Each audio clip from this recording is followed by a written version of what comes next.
நம்ம வாழ்க்கையில எத்தனையோ பழக்கங்களை நம்ம கடைபிடிச்சிட்டு இருப்போம். ஆனா, எல்லாருமே கம்பல்சரி கடைபிடிக்க வேண்டிய ஒரு பழக்கம் இருக்கு. அதுதான் இருக்கும்போது, இல்லாத போது. குழப்பமா இருக்கா? இந்த இருக்கும்போது, இல்லாத போதுன்னு இருக்கு இல்லையா? இந்த விஷயம் தான் ஏகப்பட்ட பிரச்சனைகளுக்கும் காரணம்.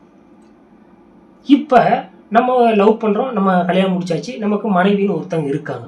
நம்ம சந்தோஷமா வாழ்றோம். டக்குன்னு அவங்க நம்மள விட்டு போயிட்டாங்க. இப்போ வருத்தப்பட்டு சேட் ஆகி உட்கார்ந்து கிடக்கும்.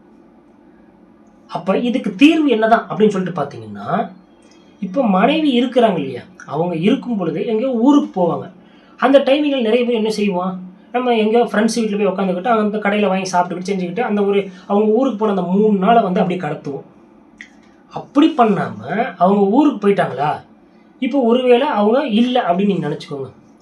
அவங்க இல்லன்னா, நீங்க எத்தன நாள் ஃப்ரெண்ட்ஸ் வீட்ல தங்கிட்டு ஹோட்டல்ல சாப்பிட்டுருவீங்க? அப்ப என்ன செய்யணும்னா, நம்ம வந்து அவங்க ஊருக்கு போயிட்டாங்களா, அந்த டைமிங்கில இப்ப மனைவி நமக்கு இல்ல.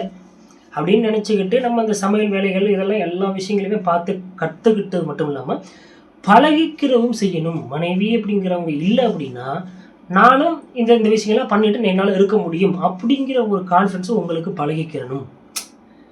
எப்பயுமே இருக்கும் பொழுது இல்லாததையும் பழகிக்கோங்க. உங்க வாழ்க்கையில ஒரு 99% பிரச்சனைகள் சால்வ் இதால.